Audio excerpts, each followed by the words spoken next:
नमस्कार साथियों, स्वागत है आपका कॉम्पिटिटिव फायर में। आज हम टॉपिक वाइज डिस्कस करेंगे मॉडर्न हिस्ट्री के 700 क्वेश्चन। तो वीडियो को अंत तक देखें और चैनल को सब्सक्राइब जरूर कर लें। तो चलिए स्टार्ट करते हैं। जो फर्स्ट हमारा टॉपिक रहेगा वो है यूरोपियों का आगमन। तो क्वेश्चन नंबर फर्स्ट है, भारत में सबसे पहले कौन से यूरोपीय व्यापारी आए थे? तो इसका आंसर है पुर्तगाली। तो याद रखना, पुर्तगाली सबसे पहले आए थे और सबसे अंत में गए थे। नेक्स्ट क्वेश्चन है, भारत में वास्को डी गामा कहाँ उतरा था? तो ये उतरे थे कालीकट बंदरगाह पर 1498 में। नेक्स्ट है, वास्को डी गामा किस राजा के शासनकाल में भारत आया था? तो वो थे जमोरिन, कालीकट का शासक था ये। वास्को डी गामा को भारत पहुंचने में किसने मदद की? तो अब्दुल मजीद मालाबार का जो व्यापारी था। नेक्स्ट है, भारत में सबसे पहले पुर्तगालियों ने किस स्थान पर फैक्ट्री खोली थी? तो ये थे कालीकट। नंबर 6 है, पुर्तगालियों ने भारत में अपनी स्थायी बस्ती कहाँ बनाई? तो ये बनाई थी इन्होंने गोवा में 1510 में। भारत में सबसे पहले छापाखाना किसने लगाया था? तो ये लगाया था पुर्तगालियों ने। और भारत में सबसे पहले तंबाकू, मिर्च और आलू कौन लाए थे? तो ये भी पुर्तगाली ही लाए थे। और भारत में सबसे पहले अफ्रीकी दासों का व्यापार किसने शुरू किया था? तो पुर्तगालियों ने। पुर्तगालियों की राजधानी कहाँ थी? तो ये थी गोवा। और भारत में सबसे पहले आए डच व्यापारी कहाँ उतरे थे? तो ये उतरे थे मसूलीपट्टनम में 1605। नेक्स्ट है, डचों ने भारत में सबसे पहले कौन सा बंदरगाह कब्जे में लिया? तो ये था पुलिकट बंदरगाह, जो कि 1609 ईस्वी में लिया था। डचों ने अपनी प्रधान फैक्ट्री कहाँ स्थापित की थी? तो ये की थी नागापट्टिनम में। डच और अंग्रेजों के बीच प्रसिद्ध युद्ध कौन सा था? तो ये था 1612 में जो था सवाली की लड़ाई, जिसमें डचों को बुरी तरह हार का सामना करना पड़ा था और डच यहाँ पर समाप्त भी हो गए थे। नेक्स्ट है, सवाली की लड़ाई में किसकी विजय हुई थी? तो अंग्रेजों की। भारत में अंग्रेजों ने सबसे पहले फैक्ट्री कहाँ खोली थी? तो ये खोली थी सूरत में, जो कि 1613 ईस्वी में खोली गई थी। नेक्स्ट क्वेश्चन है, अंग्रेजों को सूरत में कारखाना खोलने की अनुमति किसने दी थी? तो जहांगीर ने। देखो क्वेश्चन होता है कि जो ईस्ट इंडिया कंपनी है उसकी स्थापना कब कब हुई थी? तो 1600 ईस्वी में। उस टाइम भारत का शासक कौन था? तो अकबर था। लेकिन ईस्ट इंडिया कंपनी किसके शासनकाल में भारत आई थी? तो भारत आई थी जहांगीर के दरबार में पहुंचे थे। नेक्स्ट क्वेश्चन है, भारत में पहला अंग्रेज गवर्नर जनरल कौन था? तो ये था वॉरेन हेस्टिंग्स। नेक्स्ट है, भारत में सबसे पहले आए अंग्रेज व्यापारी कौन थे? तो ये थे जॉन मिन्स। अंग्रेजों को सूरत में कारखाना खोलने की अनुमति किस अंग्रेज ने प्राप्त की थी? तो ये थे सर थॉमस रो। और जहांगीर के दरबार में सबसे पहले कौन सा ईस्ट इंडिया कंपनी का अधिकारी आया था? तो था कैप्टन हॉकिंस। नेक्स्ट क्वेश्चन है, सर थॉमस रो कहाँ के राजा के दरबार में आए थे? तो जहांगीर। फ्रांसीसियों ने भारत में पहला कारखाना कहाँ स्थापित किया था? तो सूरत 1668 ईस्वी में। भारत में फ्रांसीसी व्यापारिक केंद्र कौन कौन से थे? तो ये थे पांडिचेरी, चंद्रनगर, करैकल और माहे। नेक्स्ट क्वेश्चन है, फ्रांसीसियों और अंग्रेजों के बीच सबसे पहले किस युद्ध की शुरुआत हुई थी? तो ये हुई थी कर्नाटक युद्ध की। भारत में फ्रांसीसियों का सबसे प्रमुख केंद्र कौन था? तो ये था पांडिचेरी। 26 है, पुर्तगालियों ने भारत में अपना पहला चर्च कहाँ बनाया था? तो ये बनाया था गोवा में। 27 है, पुर्तगालियों ने भारत में किस वर्ष गोवा पर अधिकार कर लिया था? तो ये था 1510 ईस्वी में। नेक्स्ट क्वेश्चन है, गोवा पर पुर्तगालियों को विजय किसने दिलाई थी? तो ये थे अल्फांसो दी अल्बुकर्क। 29 है, पुर्तगालियों का भारत में सबसे प्रसिद्ध गवर्नर कौन था? तो अल्फांसो दी अल्बुकर्क थे। भारत में अंग्रेजी ईस्ट इंडिया कंपनी की स्थापना कब हुई? तो ये हुई थी 1600 ईस्वी में। अंग्रेजों ने भारत में अपनी पहली बस्ती कहाँ बसाई? तो ये बसाई थी मद्रास में। अंग्रेजों ने मद्रास किससे खरीदा था? तो राजा चंद्रगिरी से। अंग्रेजों ने बॉम्बे किससे लिया था? तो ये लिया था इन्होंने पुर्तगालियों से। बॉम्बे अंग्रेजों को कैसे मिला था? तो जो चार्ल्स द्वितीय थे उन्होंने पुर्तगाल की राजकुमारी जिसका नाम था कैथरीन से विवाह किया और उसके उपहार में उन्होंने ये प्राप्त किया था। नेक्स्ट क्वेश्चन है, अंग्रेजों ने भारत में अपनी पहली राजधानी कहाँ बनाई थी? तो इन्होंने पहली राजधानी बनाई थी कलकत्ता। 36 है, कलकत्ता किसके स्थान पर बसाया गया था? तो सुल्तानुती गोविंदपुर कलिकता। 37 है, फ्रांसीसी ईस्ट इंडिया कंपनी की स्थापना कब हुई थी? तो ये हुई थी 1664 ईस्वी में। फ्रांसीसी ईस्ट इंडिया कंपनी के संस्थापक कौन थे? तो ये थे कोलबर्ट। 39 है, भारत में फ्रांसीसी व्यापार की देखरेख सबसे पहले किसने की? तो ये की थी फ्रांसीस्कारों ने। 40 है, फ्रांसीसियों ने पांडिचेरी कब प्राप्त किया था? तो ये किया था इन्होंने 1674 में। भारत में सबसे पहले पुर्तगाली गवर्नर कौन थे? तो ये थे फ्रांसिस्को दी अल्मीडा। पुर्तगालियों की ब्लू वाटर नीति किसने चलाई थी? तो ये भी फ्रांसिस्को दी अल्मीडा ने ही चलाई थी। भारत में सबसे पहले समुद्री शक्ति किसने स्थापित की? तो ये थी पुर्तगालियों ने। ये जो समुद्री शक्ति इन्होंने स्थापित की थी पुर्तगालियों ने, इसको ही ब्लू वाटर पॉलिसी कहा जाता था। 44 है, भारत में पुर्तगालियों का प्रभुत्व कब तक रहा था? तो 16वीं सदी से लेकर 17वीं सदी तक। भारत में अंग्रेजों और पुर्तगालियों के बीच पहला संघर्ष कहाँ हुआ था? तो ये हुई थी सुवॉली की लड़ाई 1612 ईस्वी में। पुर्तगालियों ने भारत में शिक्षा और संस्कृति पर किस प्रकार प्रभाव डाला था? तो मशीनरी, स्कूल, चर्च और छापाखाना स्थापित कर। भारत में सबसे पहले डच कहाँ बसे थे? तो ये बसे थे मसूलीपट्टनम में। भारत में यूरोपियों में सबसे अंत में कौन आए? तो ये आए थे डेनिश। डेनिशों ने भारत में कहाँ फैक्ट्री खोली थी? तो त्रिनकोमली और सेरामपुर में। डेनिश व्यापारिक केंद्र भारत में किसे सौंप दिया गया? तो अंग्रेजों को। नेक्स्ट जो आपका टॉपिक आता है ब्रिटिश विस्तार और उनका प्रशासन। फर्स्ट क्वेश्चन है, प्लासी का युद्ध कब हुआ? तो ये हुआ था 1757 ईस्वी में। और प्लासी के युद्ध में अंग्रेजों के सेनापति कौन थे? तो ये थे रॉबर्ट क्लाइव। अच्छा, हुआ किसके बीच था? तो ये हुआ था अंग्रेजों के जो विपक्ष में थे वो थे बंगाल के नवाब सिराजुद्दौला।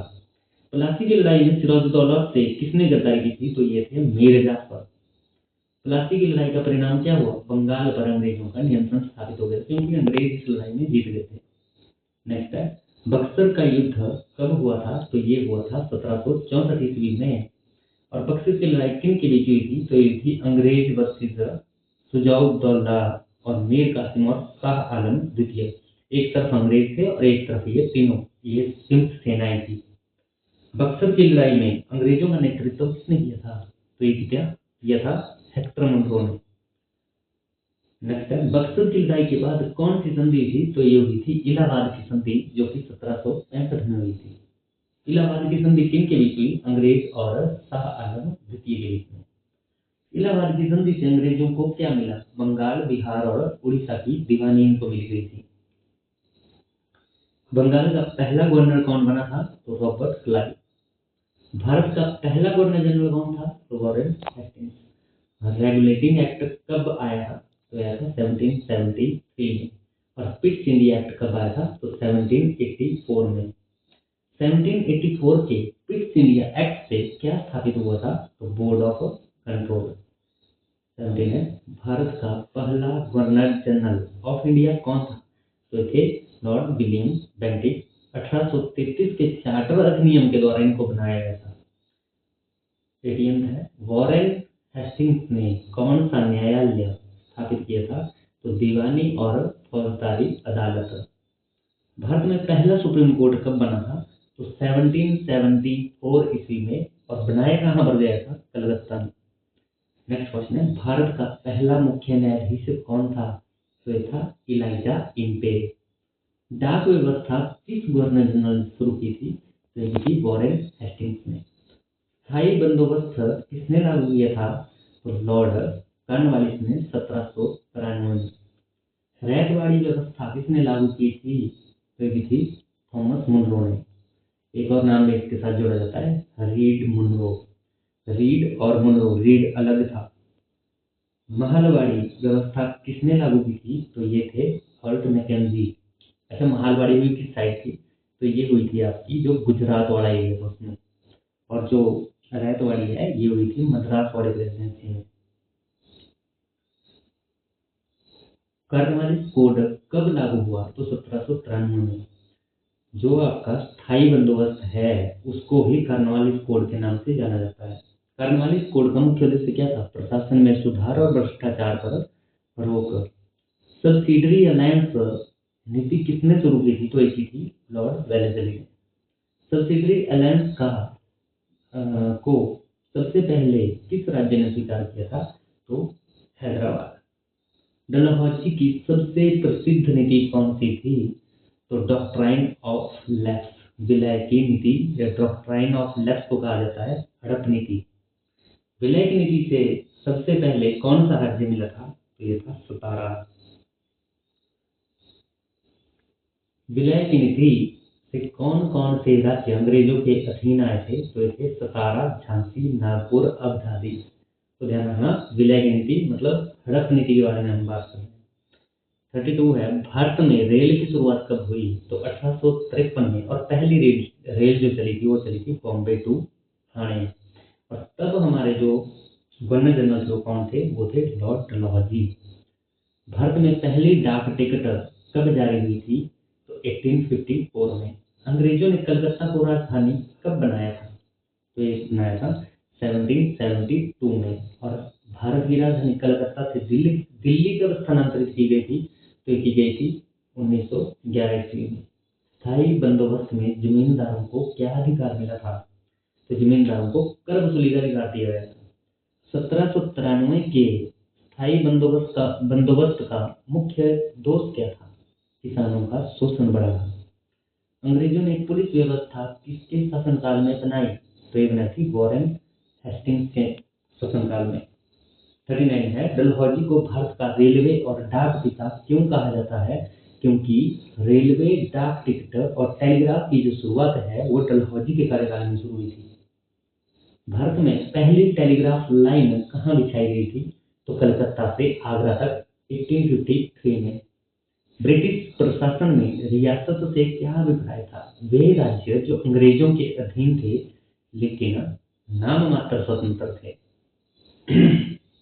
नेक्स्ट है, ब्रिटिश राज के समय सर्वेक्षण विभाग किसने शुरू किया था? तो ये किया था वॉरेन हेस्टिंग्स ने।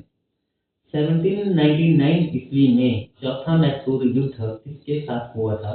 तो ये हुआ था अंग्रेजों और टीपू सुल्तान के बीच में, जिसको हम अंग्ल मैसूर युद्ध बोलते हैं। चौथे मैसूर युद्ध का परिणाम क्या हुआ था? टीपू सुल्तान इस युद्ध में मारे गए थे।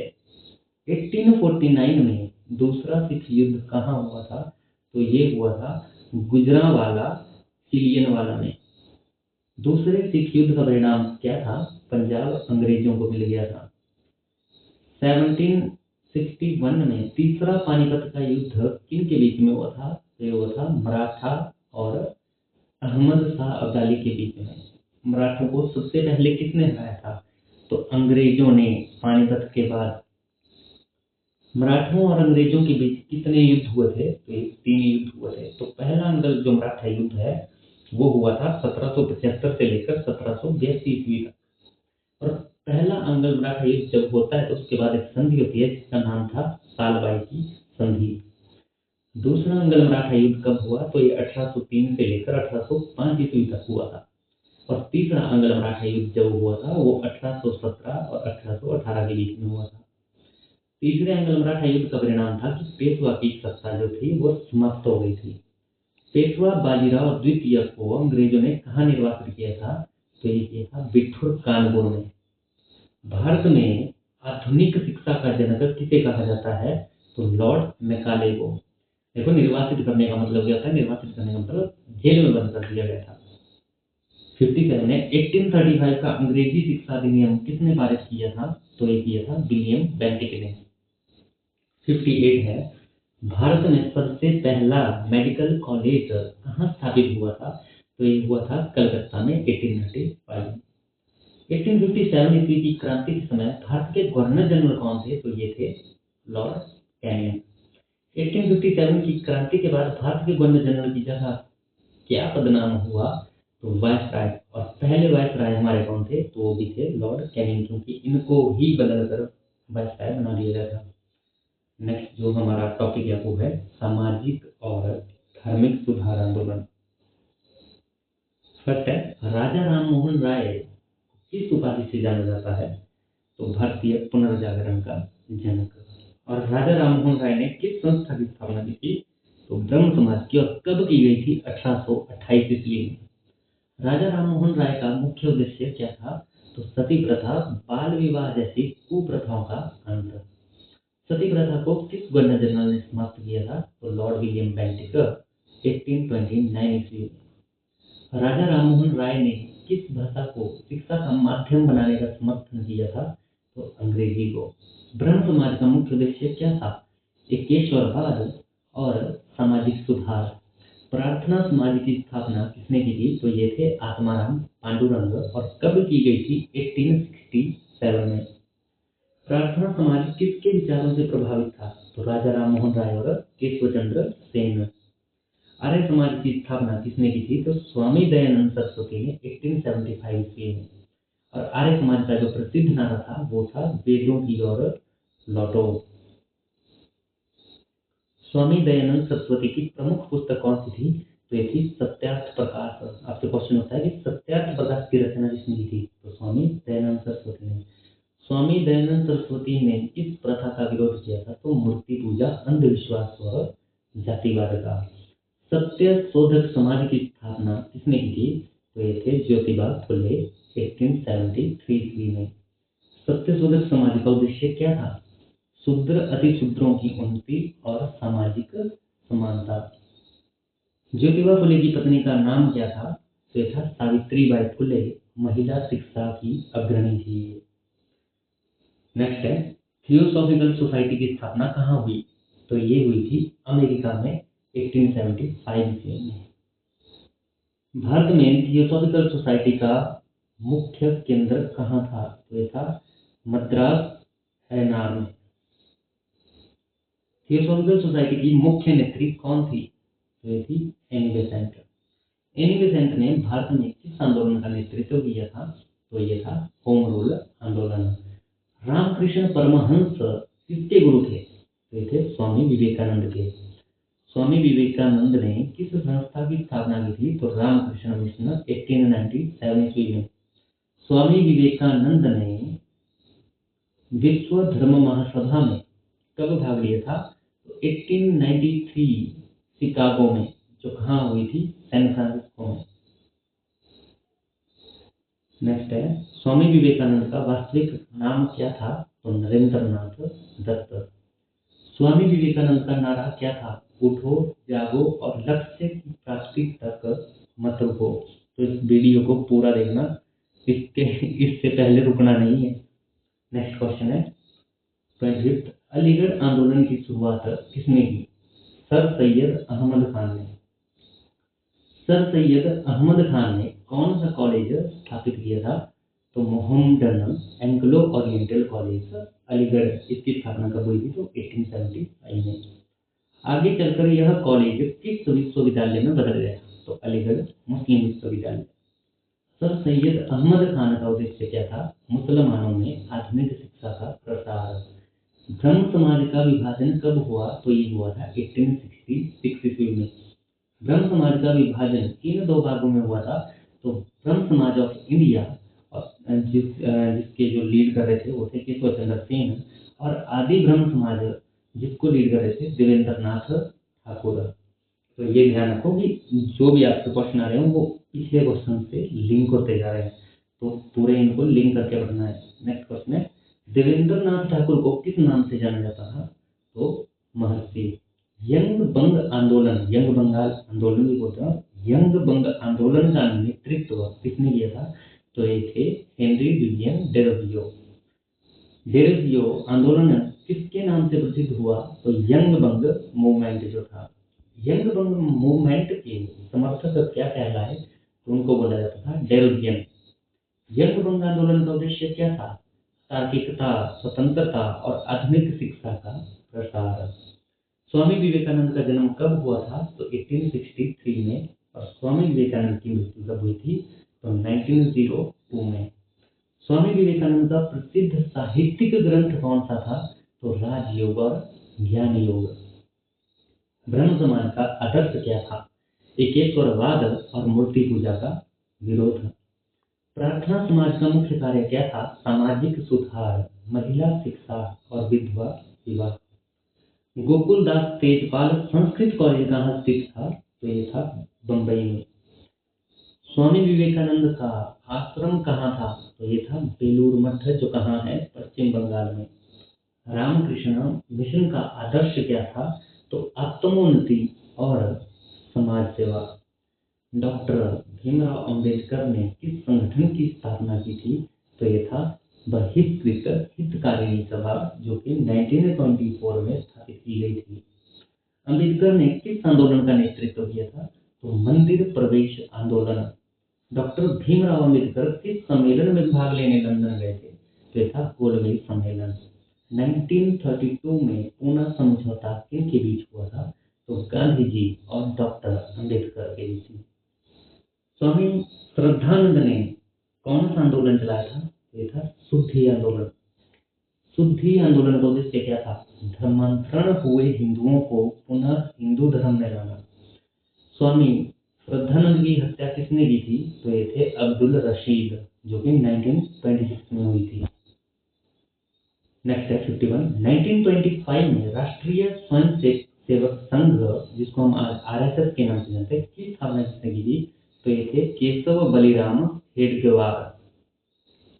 52 है, आर्य समाज का मुख्य शिक्षा केंद्र कहाँ था? तो ये था गुरुकुल कांगड़ी, हरिद्वार में। दयानंद सरस्वती ने किसको असली धर्म ग्रंथ माना था? तो वो थे वेद। दयानंद सरस्वती का नारा भारत छोड़ो किससे प्रेरित करता है? तो राष्ट्रीय आंदोलन को। ज्योतिबा फुले ने कौन सी प्रसिद्ध पुस्तक लिखी थी? तो ये थी गुलामगिरी। सावित्रीबाई फुले को किस नाम से जाना जाता है? तो भारत की पहली महिला अध्यापिका के नाम से। महात्मा गांधी ने हरिजन सेवा संघ कब स्थापित किया था? तो 1932 में। महात्मा गांधी ने अस्पृश्यता को क्या नाम दिया? तो हरिजन। 59 है, 19वीं सदी का भारतीय पुनर्जागरण किनके कारण संभव हुआ था? तो ये थे सामाजिक एवं धार्मिक सुधार आंदोलनों के कारण। 60 है, एनी बेसेंट किस आंदोलन से जुड़ी थी? तो थियोसॉफिकल सोसाइटी व होम रूल आंदोलन। थियोसॉफिकल सोसाइटी की स्थापना भारत में कब हुई? तो ये हुई थी 1882 ईस्वी में। थियोसॉफिकल सोसाइटी की स्थापना किसने की थी? तो मैडम ब्लावात्स्की व कर्नल ऑलकॉट ने। केशव चंद्र सेन किस आंदोलन से जुड़े थे? तो ब्रह्म समाज से। ये अभी आप ऊपर पढ़ रहा है। केशव चंद्र सेन ने किस संस्था की स्थापना की थी? तो भारतीय ब्रह्म समाज की। दयानंद सरस्वती ने अपने जीवन का अंत कहाँ किया था? तो अजमेर में। कब? 1883 में। महात्मा गांधी ने छुआछूत के विरुद्ध कौन सा आंदोलन चलाया था? तो उसको कहा जाता था हरिजन आंदोलन। नेक्स्ट है, महात्मा गांधी ने बच्चों के लिए कौन सा विद्यालय खोला? तो ये था टॉलस्टॉय फॉरम, जो कि दक्षिण अफ्रीका में इन्होंने खोला था। नेक्स्ट है, विवेकानंद का सबसे प्रसिद्ध भाषण किस स्थान पर हुआ था? तो ये हुआ था शिकागो धर्म सम्मेलन में। विवेकानंद ने भारत लौटने पर किस आंदोलन की प्रेरणा दी थी? तो राष्ट्रीय आंदोलन की। अलीगढ़ आंदोलन का नारा क्या था?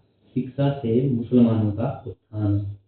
डॉक्टर भीमराव अंबेडकर ने किस धर्म को स्वीकार किया? तो बौद्ध धर्म को। कब किया था? 1956 में। ब्रह्म समाज में स्त्री शिक्षा का समर्थन किसने किया था? तो ये किया था राजाराम मोहन राय ने। गुलामगिरी पुस्तक का उद्देश्य यह था जाति प्रथा और शोषण के खिलाफ जागरूकता। प्रार्थना समाज की शाखाएं कहाँ कहाँ फैली थी? तो बम्बई, पुणे और मद्रास। रामकृष्ण मिशन ने किन कार्यों पर बल दिया? तो शिक्षा, स्वास्थ्य और सेवा। थियोसॉफिकल सोसाइटी ने किस शिक्षा पर बल दिया था? तो प्राच्य शिक्षा और आध्यात्मिकता पर। स्वामी श्रद्धानंद को किस उपाधि से नवाजा गया था? तो महात्मा की। डॉक्टर अम्बेडकर ने किस संविधान का निर्माण किया था? भारतीय संविधान का। ये सभी को ही पता है। 79 स्वामी विवेकानंद ने भारत युवकों से क्या आह्वान किया था? तो आत्मविश्वास और परिश्रम। नेक्स्ट है 19वीं सदी का सामाजिक धार्मिक सुधार आंदोलन किस परिणाम का कारण बना था? तो भारतीय राष्ट्रवाद का उदय यहाँ से हुआ था। नेक्स्ट है 1857 की क्रांति। और आप लोगों को पता है कि कितना इंपॉर्टेंट ये चैप्टर है। तो चलिए स्टार्ट करते हैं क्वेश्चन नंबर फर्स्ट पे। 1857 की क्रांति को किस नाम से जाना जाता है? तो प्रथम स्वतंत्रता संग्राम। नेक्स्ट क्वेश्चन है 1857 की क्रांति कब शुरू हुई थी? तो 10 मई 1857। और कहां से शुरू हुई थी? मेरठ से। 1857 की क्रांति का तत्काल कारण क्या था? क्या कारण था कि जिस वजह से ये स्वतंत्रता संग्राम हुआ था? तो कारतूसों पर गाय और सुअर की चर्बी का प्रयोग। नेक्स्ट है 1857 की क्रांति के समय भारत का गवर्नर जनरल कौन था? तो लॉर्ड कैनिंग। 1857 की क्रांति के दौरान बहादुर शाह जफर कहाँ के सम्राट घोषित किए गए? तो दिल्ली। 1857 की क्रांति में बहादुर शाह जफर का योगदान क्या था? विद्रोह का प्रतीकात्मक नेतृत्व इन्होंने किया था। 1857 की क्रांति के बाद बहादुर शाह जफर को कहाँ भेज दिया गया था? तो इनको भेज दिया गया था रंगून, बर्मा में। 1857 की क्रांति में झांसी की रानी लक्ष्मीबाई ने कहाँ युद्ध किया था? तो झांसी और ग्वालियर में। झांसी की रानी लक्ष्मीबाई का नारा क्या था? मैं अपनी झांसी नहीं लूंगी। 1857 की क्रांति में कानपुर का नेतृत्व किसने किया? तो नाना साहेब ने किया था। ये जरूर याद रखना कि किसने कहाँ से नेतृत्व किया था। तो नाना साहेब का सेनापति कौन था? तो तात्या टोपे। 1857 की क्रांति में बरेली का नेतृत्व किसने किया था? तो खान बहादुर खान ने। और फैजाबाद का नेतृत्व किसने किया था? तो मौलवी अब्दुल्ला शाह ने। क्रांति में बिहार का नेतृत्व किसने किया था? तो कुंवर सिंह ने। और कुंवर सिंह सबसे उम्रदराज व्यक्ति थे जिन्होंने विद्रोह किया था, इस विद्रोह में भाग लिया था। और अवध का नेतृत्व किसने किया था? तो बेगम हजरत महल ने। बेगम हजरत महल किसके नाम से प्रसिद्ध थी? तो अवध की रानी। और दिल्ली का नेतृत्व किसने किया था? तो ये किया था बख्त खान। 1857 की क्रांति में सबसे लंबा संघर्ष कहाँ हुआ था? तो ये हुआ था झांसी में। 1857 की क्रांति में ग्वालियर किसके अधीन आया था? तो तात्या टोपे और रानी लक्ष्मीबाई के। 1857 की क्रांति का मुख्य नारा क्या था? अंग्रेजों को भारत से बाहर करो। 1857 की क्रांति का सबसे बड़ा सामाजिक कारण क्या था? तो सामाजिक धार्मिक हस्तक्षेप। 1857 की क्रांति का सबसे बड़ा आर्थिक कारण क्या था? किसानों और कारीगरों का शोषण।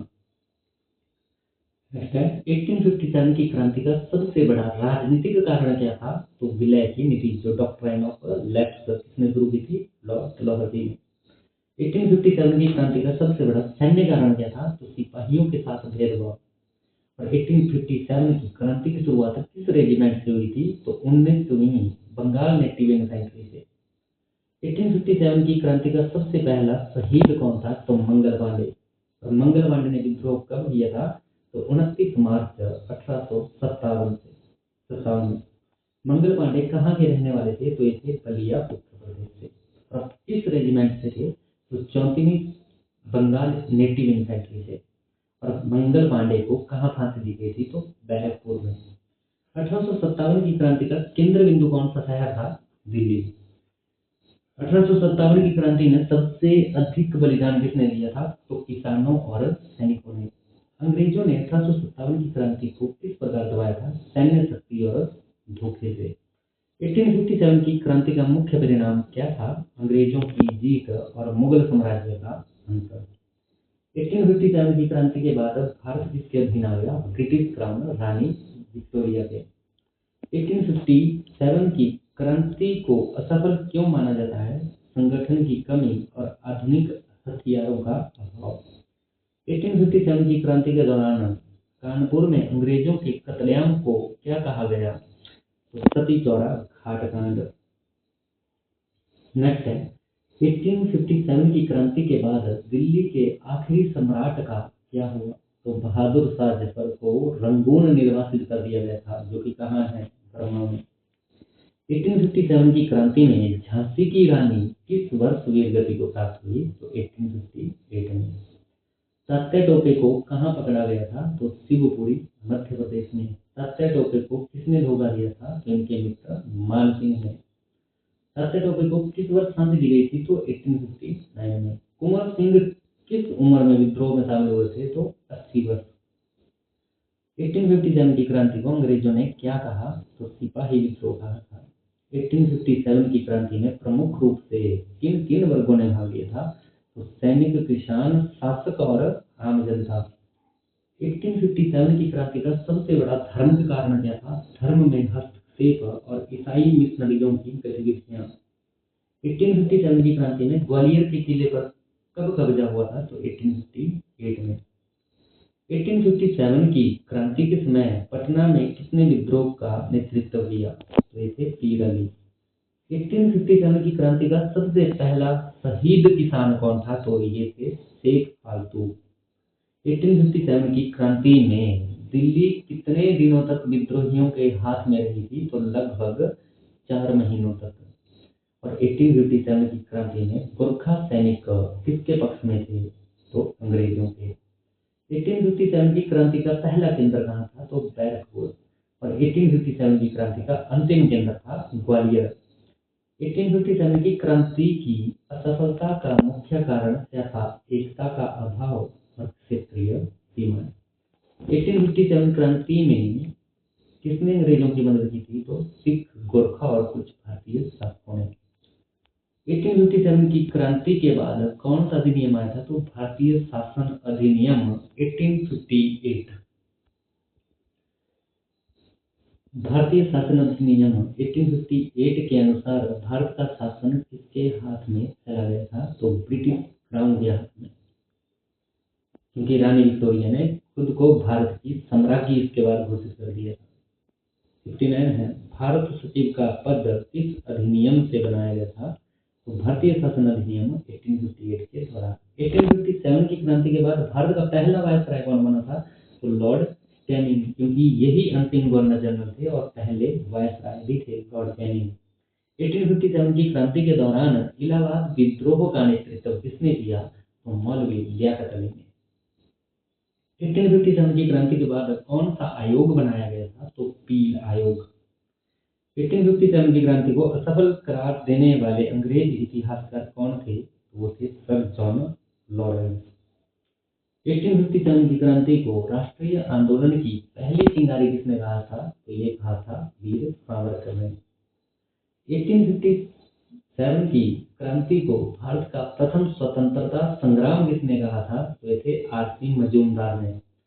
विवादित बताया था, पर सावरकर ने लोकप्रिय बना दिया था। 1857 की क्रांति में सबसे अधिक विद्रोह किस प्रांत में हुआ था? तो ये हुआ था उत्तर प्रदेश अवध क्षेत्र में। 1857 की क्रांति में कितने अंग्रेज सैनिक मारे गए थे? तो लगभग 2600। 1857 की क्रांति में कितने भारतीय विद्रोही शहीद हुए? तो लाखों, सटीक संख्या का कोई पता नहीं है। 1857 की क्रांति ने भारतीय जनता को क्या संदेश दिया? एकता और स्वतंत्रता का महत्व।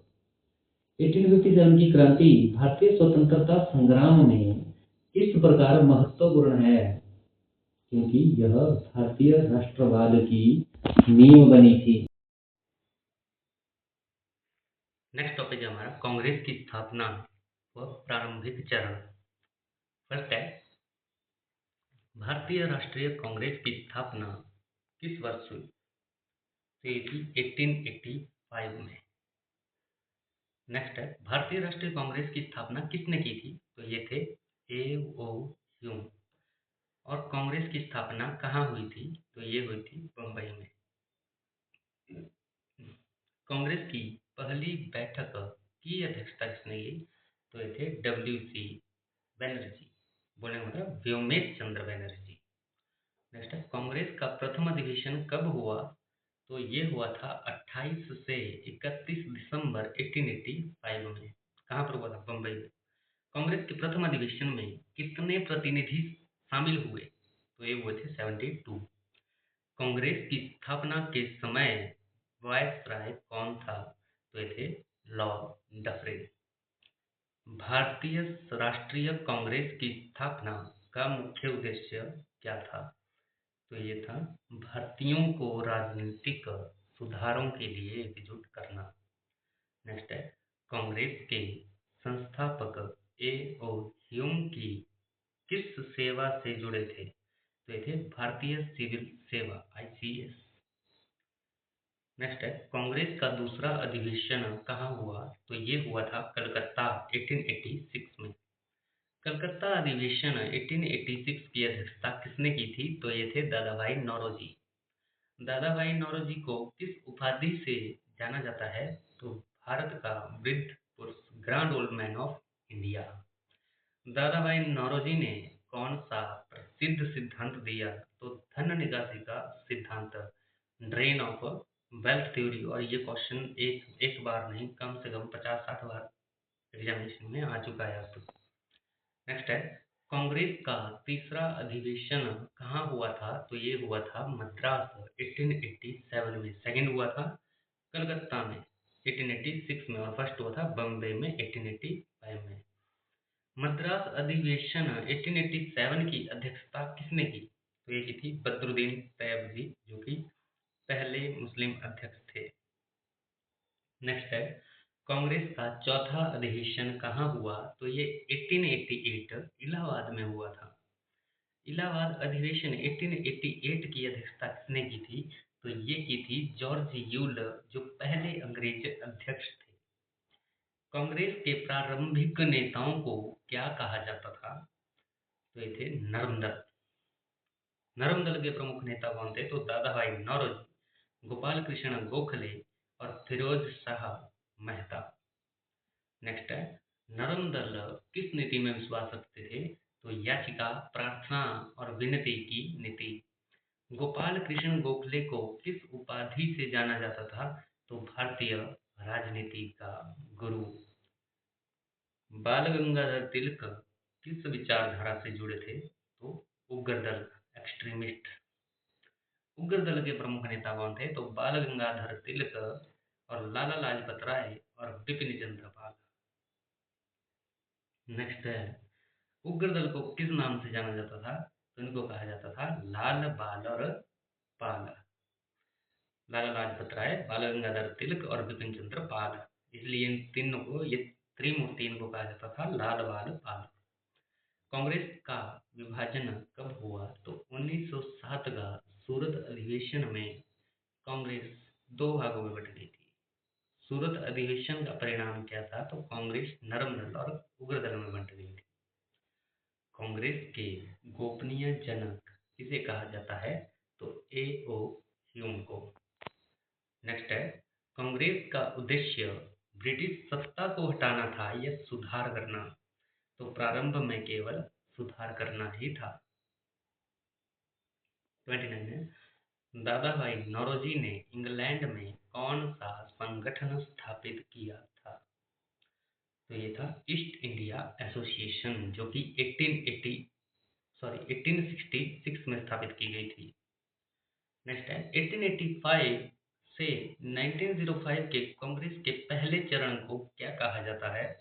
तो उसको कहा जाता है नरमपंथी चरण। कांग्रेस ने सबसे पहले स्वराज की मांग कब की थी? तो 1906 कलकत्ता अधिवेशन में। 1906 के कलकत्ता अधिवेशन की अध्यक्षता किसने की? तो ये की थी दादा भाई नौरोजी ने। 1906 में दादा भाई नौरोजी ने कौन सा नारा दिया था? तो स्वराज हमारा जन्मसिद्ध अधिकार है। 1907 के सूरत अधिवेशन की अध्यक्षता किसने की? तो रश्मि चंद्र दत्त ने। कांग्रेस के शुरुआती नेता ब्रिटिश संसद पर क्यों निर्भर थे? तो तो सुधार की आशा में। गोपाल कृष्ण गोखले ने कौन सा संगठन स्थापित किया था? तो सर्वेंट्स ऑफ इंडिया सोसाइटी 1905 में। कांग्रेस की पहली महिला अध्यक्ष कौन बनी थी? तो ये थी एनी बेसेंट, जो कि 1917 में बनी थी। कांग्रेस की पहली भारतीय महिला अध्यक्ष कौन थी? तो ये थी सरोजनी नायडू 1925 में। कांग्रेस का लखनऊ अधिवेशन कब हुआ? तो ये 1916 में हुआ था। और लखनऊ अधिवेशन 1916 में जो नरम दल और उग्र दल थे उनका पुनर्मिलन हुआ था, मतलब ये दोबारा संगठित हो गए थे। लखनऊ अधिवेशन में किस संगठन से कांग्रेस का समझौता हुआ? तो मुस्लिम लीग से। लखनऊ समझौता कब हुआ? तो 1916 में।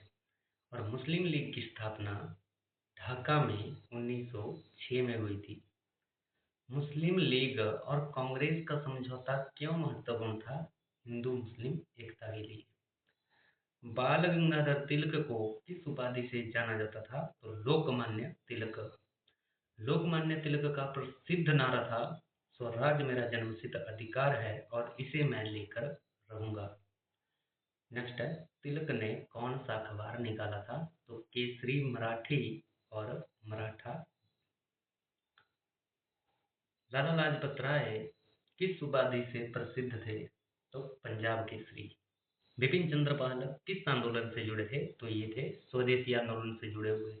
स्वदेशी आंदोलन कब शुरू हुआ था? तो बंगाल विभाजन 1905 के विरोध में। बंगाल विभाजन कब हुआ? तो नेचुरल सी बात है 1905 में। बंगाल विभाजन किसने किया? तो लॉर्ड कर्जन ने। बंगाल विभाजन कब रद्द किया गया था? तो 1911 में। तब जो हमारे वायसराय थे कौन थे? वो थे लॉर्ड हार्डिंग। 1905 से 1911 तक के आंदोलन को क्या कहा जाता है? स्वदेशी आंदोलन। स्वदेशी आंदोलन का मुख्य नारा था, स्वदेशी अपनाओ और विदेशी छोड़ो। 56 है, कांग्रेस के 1907 सूरत अधिवेशन में नरम दल का नेतृत्व किसने किया था? तो गोपाल कृष्ण गोखले। और उग्र दल का नेतृत्व किसने किया था? बाल गंगाधर तिलक। कांग्रेस की स्थापना का मुख्य लाभ क्या हुआ? भारतीयों को राजनीतिक मंच मिला था। प्रारंभिक कांग्रेस को अंग्रेज किस नाम से पुकारते थे? तो सेफ्टी वॉल्व। कांग्रेस का वास्तविक महत्व क्या था? राष्ट्रीय चेतना और संगठित राजनीति का जन्म। तो दोस्तों, इसी के साथ इस वीडियो को समाप्त करते हैं, क्योंकि वीडियो शायद थोड़ा ज़्यादा लंबा हो जाएगी, तो इसको हम 2 पार्ट में कवर करेंगे। फर्स्ट पार्ट में हम कांग्रेस तक पहुंच गए हैं और नेक्स्ट पार्ट अब हम कंप्लीट करेंगे पूरे 1000 क्वेश्चन। तो प्लीज़ वीडियो को लाइक, शेयर और सब्सक्राइब जरूर करें। जय हिंद, जय हिमाचल।